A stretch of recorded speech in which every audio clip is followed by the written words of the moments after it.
waktu saya survei ke sana, karung pasir sudah ditutup oleh terpal.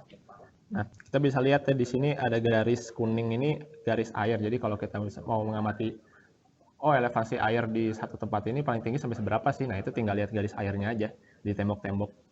Biasanya itu sangat bisa menggambarkan seberapa tinggi airnya di sana. Ya paling cuma menyisakan tinggal 10 sentian gitu. Nah, yang jadi masalah, belum, maaf. Jadi ini foto saat terjadinya jebol tanggul. Di berita itu dibilang jam 20. Kalau lihat di sini kan grafik pasang surut jam 20 dia baru mau tinggi. Ditambah lagi saat itu lagi ada anomali pasang surut, jadi lebih tinggi lagi. Sehingga gaya hidrostatisnya, jadi gaya tekanan airnya itu lebih tinggi lagi. Dan menyebabkan gaya yang besar pada tanggul. Nah, ilustrasi seperti ini. Yang menjadi masalah adalah tanggulnya sendiri bisa dibilang tidak kuat ya. Jadi dia cuma tembok aja, tapi dia menahan air laut. Bisa dibayangkan seberapa besar gayanya dan cuma seberapa kekuatan temboknya itu sendiri. Jadi yang hancur tuh diperkirakan adalah bawahnya. Jadi kayak tercoak gitu, bawahnya terjatuh, lalu airnya pun masuk. Sementara causeway itu jalannya itu sudah lebih rendah dibanding elevasi muka air laut. Lalu dilanjutkan ke daerah Pluit. Ini juga dalam hari yang sama, cuma tidak terlalu terekspos berita karena ya di sana bukan pemukiman elit lah bisa dibilang. Ya mohon maaf. Jadi, nah waktu itu di hari yang sama juga terjadi air masuk ke daerah daratan. Ini karena elevasi muka air sedang tinggi, lalu terjadi anomali pasang surut dan terlihat di sini di tembok-temboknya air tuh masuk lewat tembok. Jadi memang cracking itu menyebabkan air bisa nembus ke daerah daratan. Nah, ini setelah kejadian tersebut, bisa dilihat sini ada karung-karung pasir untuk mencegah air masuk kembali. Dan waktu saya ke sana tuh dapat dilihat kalau tanggulnya itu tidak rata. Jadi elevasinya itu bisa naik, bisa turun, jadi tidak ada yang tinggi, ada yang agak rendah. Jadi yang bagian rendah itu di tempat titik-titik di mana air masuk dari lautan ke daratan. Nah, melihat segala permasalahan di ibu kota terkait dengan ROP dari pihak Belanda, waktu itu perusahaan adalah Withaven-Bosch, Delta Res, saya lupa ada satu lagi, dia mengusulkan yang namanya NCICD. Jadi NCICD itu adalah kependekan dari National Capital Integrated Coastal Development, atau dalam bahasa Indonesia itu PTPIN, pengembangan terpadu pesisir ibu kota negara. Nah, kalau dalam master plan disebutkan bahwa tujuan utama master plan NCICD ini adalah untuk memberi pelindungan jangka panjang untuk Jakarta dari banjir dan sungai air laut, sekaligus memfasilitasi pengembangan sosioekonomi Jakarta. Itu master plan NCICD. Lalu pada tahap A ini tujuan NCICD adalah meningkatkan perlindungan pantai yang ada saat ini yang merupakan upaya dengan prioritas tinggi. Nah, upayanya itu apa aja? Jadi ini sedikit meluruskan, mungkin beberapa teman-teman menganggap, oh NCICD hanya tanggul kah? Nah, nyata enggak. Di sini ada memperlambat penurunan muka air tanah, jadi penurunan muka tanah yang saya sebutkan barusan karena pemompaan dan banyaknya bangunan berdiri di sana. Lalu memperkuat dan mempertinggi tanggul yang sudah ada, lalu peningkatan sistem drainase perkotaan, lalu mencegah air sungai di hulu memasuki daerah Jakarta. Nah, percepatan sanitasi air juga masuk dalam fase A. Jadi kalau ada rapat, biasanya sih di Bappenas itu nggak cuma ada bagian dari balai sungai, tapi juga ada dari Dinas Tata Air, dari penyihatan lingkungan, dan sebagainya. Jadi nggak cuma masalah teknik sipil ya, nggak cuma masalah konstruksi tanggul. Nah, dulunya itu namanya JCDS, Jakarta Coastal Defense Strategy, lalu dikembangkan jadi NCICD. Nah, NCICD sendiri itu ada 3 tahap. Jadi yang A itu dia membuat tanggul di sepanjang pesisir DKI Jakarta. Tapi ini cuma konsepnya, dalam perjalanannya ini nggak menutup pas di muara. Jadi ada beberapa bagian yang masuk ke sungai. Nanti saya perlihatkan.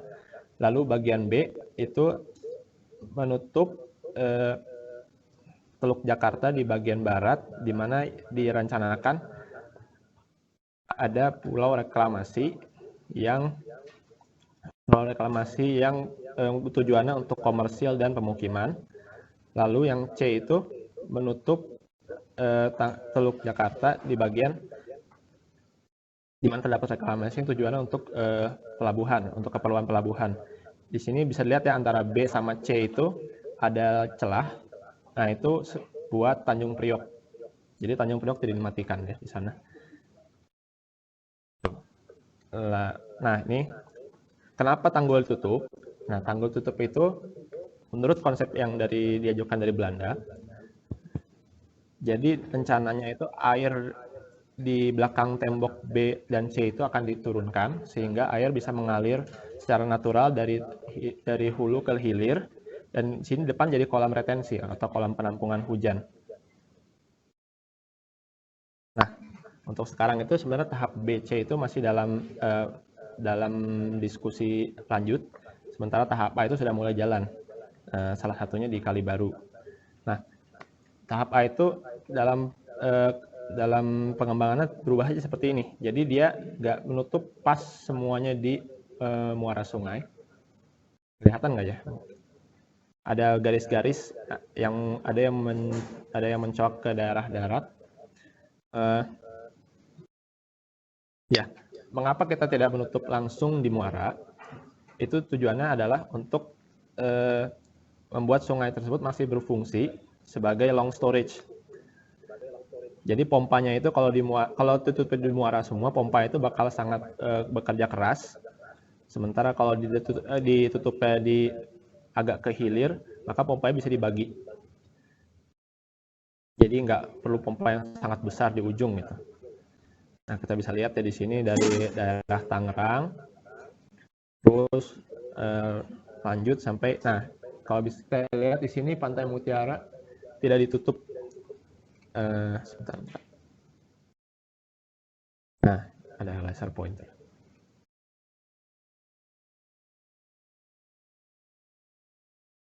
Kita lihat di sini Pantai Mutiara itu ditutup.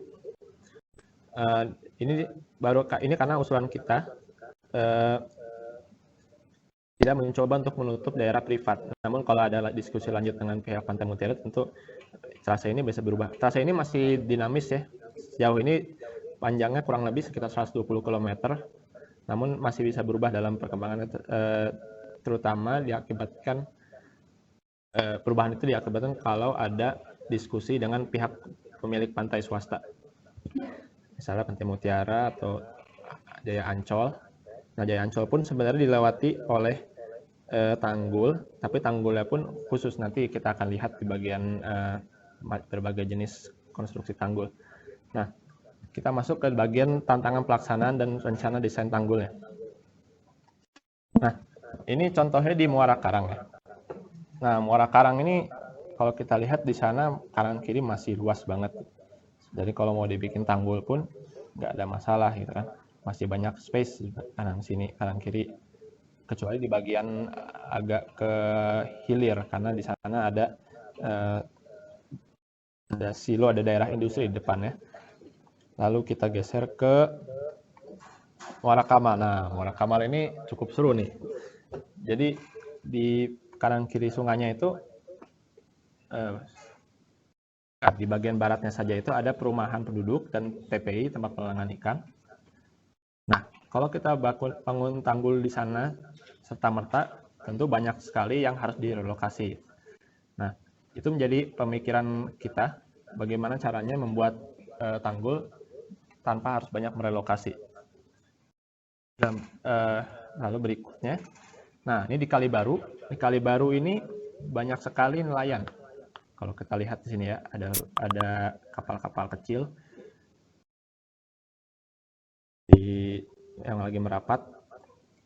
Nah, ini tentu kalau kita membuat tanggul begitu saja, tentu banyak nelayan-nelayan yang tidak bisa mengakses ke darat lagi, akhirnya tidak bisa menangkap ikan lagi.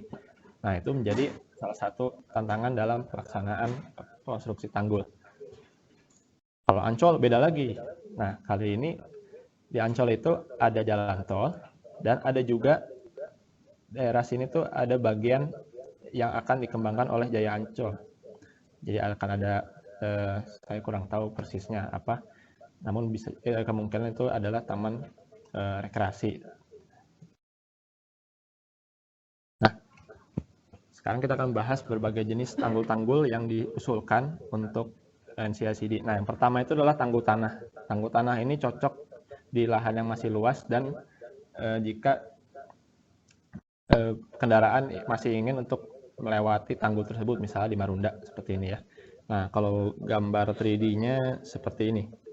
Jadi kendaraan dengan mudah dapat mengakses tanggul tersebut ya, karena slope pun bisa dibuat sangat landai. Lalu ini tanggul turap. Ini tanggul turap ini ya salah satu tanggul yang paling unik dibanding semua jenis tanggul lain di NCICD tahap A ini. Jadi dia elevasi tanggul seperti seluruh tanggul lainnya, dia ke plus 4,8 di atas permukaan air laut rendah LWS, Low Water Spring. Lalu di konstruksinya di sini ada gebalan rumput sebagai penutup, lalu ada clay, di bawahnya ada matras bambu supaya konsolidasi merata. Lalu ada pile cap. Nah, lalu di sini ada tiang beton yang dipancang sampai kira-kira -20, ini bervariasi di tiap lokasi. Di depannya ada blok-blok beton yang tujuannya adalah untuk mencegah scouring. Kalau teman-teman tahu, scouring itu pengikisan di bawah daerah tanggul yang bisa mengakibatkan berubahnya integritas struktur. Ini tampak 3D-nya ya, jadi ada tiang beton. Nah, gimana caranya tiang beton itu bisa kedap air? Nah, ternyata di tengah-tengah sini ada yang namanya ada tiang lebih kecil di sini. Yang kecil ini untuk fungsinya untuk membuat tanggul kedap air, dan dia dikaitkan kepada tiang beton seperti ini. Ini terlalu kecil, ada konektor bentuk C sebenarnya tengah-tengah sini. Lalu berikutnya, ini tanggul di tepi sungai sama persis kayak sebelumnya. Namun tanggul di sungai itu harus berbentuk seperti ini. Kenapa? Kalau bentuk kayak tanggul tanah tadi, dia ada slope kan dari atas ke bawah. Nah, itu bisa mengakibatkan berkurangnya area basah sungai. Sementara kita nggak boleh menyempitkan sungai karena pembuatan tanggul, harus melebarkan. Lanjut. Lalu di sini ada tanggul jenis parapet. Jenis parapet ini jadi ada semacam kaisong ya, kalau tahu. Jadi kayak beton masif lalu diisi dengan clay di atasnya. Di atasnya ini ada aspal, jadi bisa dilewatin oleh mobil. Bentuk 3D-nya seperti ini kurang lebih. Nah, jadi ada beton, lalu di atas ada clay. Ini cocok buat daerah yang lahannya terbatas, misalnya kayak Sunda Kelapa. Nah, dimana di sana banyak perumahan. Nah, ini tanggul jenis double pile ya. Jadi dia mirip seperti yang turap, tapi bedanya dia punya tiang di kedua sisi. Dia lebih kuat dari yang model parapet, tapi lebih mahal, walaupun dia bisa dibuat sampai 4,8. Ini juga tujuannya sama seperti parapet, yaitu untuk dibuat pada daerah-daerah dengan space terbatas. Nah, bentuknya seperti ini ya kurang lebih. Ini buat double pile yang di pinggir laut, karena ada blok betonnya. Lalu ada pile cap yang beton, pile cap yang beton, lalu di tengahnya diisi clay. Lalu di sini berikutnya adalah tanggul pasir. Nah, ini tanggul pasir bentuknya tidak seperti tanggul konsepnya. Jadi dia tetap di 4 plus 4,8 di atas permukaan air laut rendah. Namun slope-nya dibikin sangat landai di kedua sisi. Lalu di sini pasir saja di sini ya. Tujuannya supaya tidak menghilangkan fungsi pantai Ancol itu sendiri ya. Ya bisa dibayangkan ya kalau di Ancol dibuatnya turap gitu kan. Jadi seperti langsung jurang. Nah, kalau bentuk 3D-nya kurang lebih seperti ini. Jadi terlihatnya seperti alami. Nah, bagaimana dengan yang kali baru itu? Nah, tanggul kita itu tidak kaku. Jadi kalau memang dibutuhkan akses, maka tanggul bisa dimodifikasi. Misalnya seperti ini, jadi ada jalan. Lalu di sini ada akses tangga, mungkin terlalu kecil di sini. Dan nelayan pun masih bisa ini melaut. Karena ada akses di sini jelas ya. Dan rencananya di daerah Kali Baru ini akan dibuat dermaga apung sehingga dapat menampung lebih banyak nelayan dan nelayan pun tidak harus kerepotan saat menambahkan kapal karena adanya pasang surut. Jadi kalau dermaganya terapung dia bisa mengikuti pasang surut. Nah, kalau dari saya segitu saya menyimpulkan seperti ini. Jadi Jakarta itu tanahnya terus menurun. Lalu tanggul NCIC di tahap A ini bisa dibilang solusi mendesak ya untuk mencegah rob, karena tadi kan teman-teman sudah lihat beberapa lokasi itu sudah tinggal berapa senti di atas permukaan air laut tertinggi. Kalau dibiarkan begitu saja tentu banyak yang tenggelam.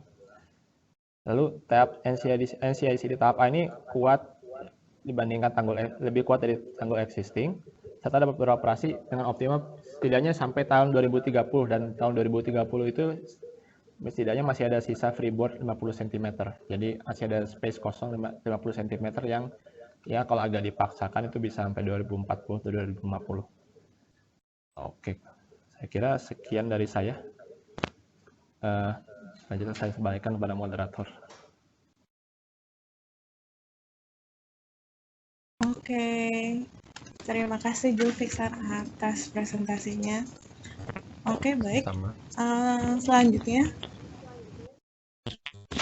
saya akan mempersilahkan teman-teman yang sedang nonton bareng di ITS maupun di ITB untuk memberi pertanyaan.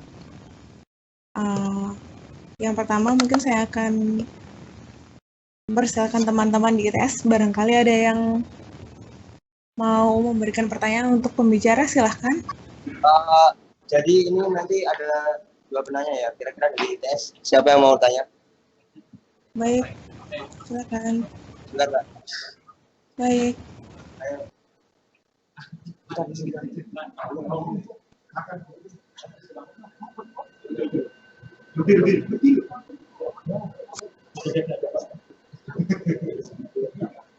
Silakan dimulai.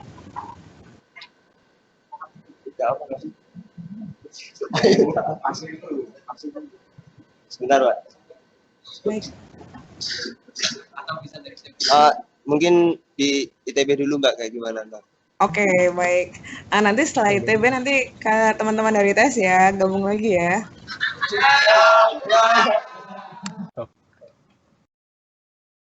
Oke, saya balik ke teman-teman dari. Mau nanya dong tadi, dibilang yang masalah penurunan tanah Jakarta ya, katanya diakibatkan oleh kulit slide-nya. Oh, siap.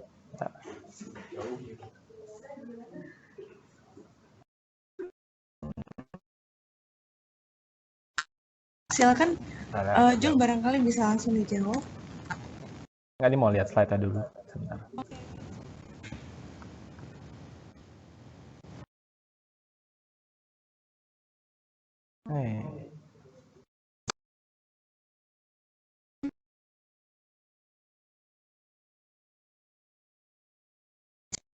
Ya.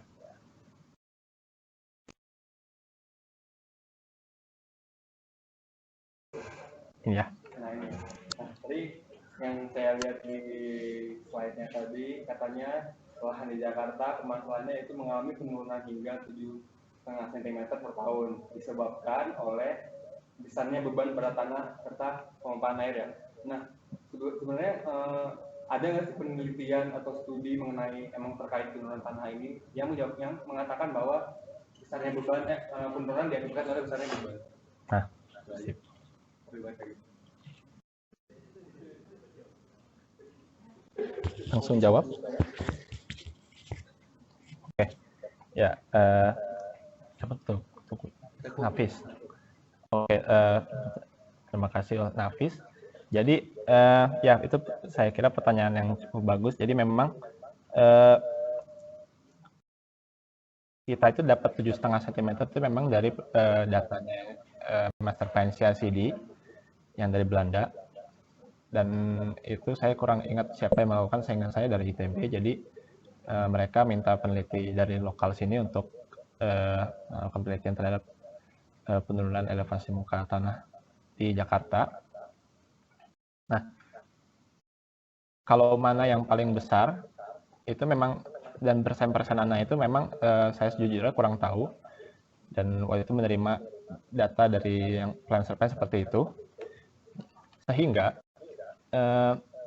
pada saat pembahasan di salah satunya waktu itu di Bappenas, jadi sedang diadakan penelitian tentang penurunan muka tanah lebih lanjut oleh Pusair. Itu belum selesai, masih ongoing. Namun dalam penelitian itu, waktu saya sempat ikut rapat yang progresnya, paling besar itu memang dari beban dari atas tanah itu sendiri. Jadi waktu itu saya tidak disebutkan tentang pemompaan air. Nah, tapi nggak tahu, ini kan masih ongoing. Dan tanggul itu sendiri kira-kira bakal tidak ikut turun kalau dipancangnya setidaknya sampai 20-an meter lah, 20-an meter. Jadi kalau di bawah 20-an meter di bawah elevasi muka air, nah itu bisa dibilang hampir tidak berarti itu penurunan tanahnya. Begitu. Jadi masih emang itu pun banyak yang menanyakan, sehingga Pusair pun sedang melakukan penelitian lebih lanjut. Dan sejauh ini hasilnya adalah karena beban dari atas tanah itu sendiri. Nanti selain beban apa bebannya itu yang dari penelitian yang dibandingin persen-persennya itu, apakah cuma beban atau ada yang lain? Oh ya, kalau yang dari master plan kan salah satunya ada beban, ada air, cuma nggak ada persentasenya kan. Jadi mana yang lebih besar itu kita nggak tahu. Nah, tapi dari yang Pusair ini memang sejauh ini diketahui kalau penurunan itu paling besar dari bebannya. Beban bukan dari air. Tapi ya saya kurang tahu sekarang, masih ongoing. Saya juga pernah dengar katanya yang masalah penurunannya juga katanya karakteristik panas di Jakarta tuh yang dulunya katanya berasal dari lumpur gitu, itu benar nggak? Oh, itu kalau sejujurnya saya kurang tahu. Tapi kalau dia lumpur pasti masih bisa terkonsolidasi lagi kan berarti ya. Nah, ya bisa jadi benar, tapi saya kurang tahu kalau soal itunya. Ya, terima kasih. Baik, apakah dari teman-teman di ITB ada pertanyaan lain? Pertanyaan lain dari ITB?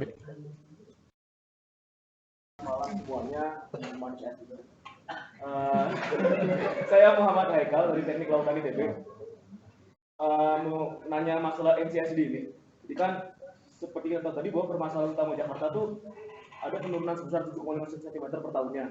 Itu dari master plan ya? Dari master plan. Dan kita nggak tahu kapan penurunan itu akan berhenti gitu ya. Betul. Nah, jadi tadi ada solusi dengan membuat NCICD. Pertanyaan saya adalah apakah ada solusi lain selain NCICD? Jadi kan NCICD itu kan termasuk tahap B-nya tuh pembuatan dance wall itu. Terus yang pertanyaan kedua adalah ketika membangun dance wall tadi, yang berada di dalam dance wall tadi akan tertampung gitu ya? Akan diancarkan oleh lautan luas ya gitu. Nah itu apakah dari pihak pengembang ini sudah ada metode khusus belum untuk membuat air di dalam tanggul raksasa ini menjadi bersih? Oke. Menjawab ya. Yang pertama adalah solusi lain selain NCICD. Jadi kalau kita baca master plan-nya, jadi master plan-nya sendiri itu bisa di-download secara gratis ya, dan bisa diakses sama siapa aja sebenarnya. Jadi dalam NCICD sebenarnya ada beberapa opsi. Salah satunya kan ada yang kayak abandon North Jakarta gitu. Berarti kan pergi dari situ. Nah, itu ya sepengetahuan saya sih jarang sekali negara yang punya kekuatan sebesar itu untuk relokasi berapa ribuan orang dari situ. Itu bukan hal yang mudah. Lalu yang setahu saya sih itu. Jadi paling satu lagi adalah abandon itu, jadi untuk membatasi pembangunan di daerah Teluk Jakarta. Dan setelah timbang-timbang ya oleh pemerintah tentunya, yang paling visible adalah membangun tembok laut ini yang CICD. Minimal yang tahap A ya, kalau yang tahap B, C itu masih dalam diskusi lebih lanjut. Lalu tadi yang kedua adalah membangun giant seawall di Teluk Jakarta. Nah, dalam master plan sendiri itu sebenarnya ada persyaratan untuk membangun giant seawall itu, saya agak lupa persentasenya. Namun mungkin sekitar 75%. Jadi 70% limbah itu harus sudah dibersihkan terlebih dahulu.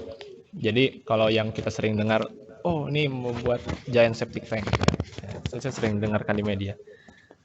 Nah itu bisa terjadi kalau memang sanitasi tidak benar, dan air dari situ ntar dikeluarkan lewat pompa juga. Sudah menjawab belum ya? Atau ada yang belum terjawab tadi? Sudah. Dari pihak pengembang sendiri untuk membenarkan sanitasi Jakarta, atau sudah ada gambarannya seperti apa? Gini, jadi kalau terakhir saya ikut rapat, jadi ada instansi, saya lupa, PLP ya, penyataan lingkungan pemukiman, sehingga saya nah itu akan memperbaiki sistem drainase, tapi mereka juga mengakui kalau itu bukan sesuatu hal yang mudah, karena memperbaiki sistem drainase itu nggak cuma sungainya, tapi dari rumahnya juga gitu, dari rumah-rumahnya. Nah itu sedang diusahakan sih. Nah saya kalau metode lebih lanjutnya mungkin teman-teman dari teknik penyehatan, teknik lingkungan itu lebih tahu. Begitu. Sudah jawab? Mungkin karena sudah penanya ke nanti kalau misalnya ada pertanyaan dari teman-teman ITB, selanjutnya nanti ya ditahan dulu. Selanjutnya saya akan beralih ke penanya online. Jadi ada beberapa audiens yang bertanya dari sesinya. Gimana, Jul?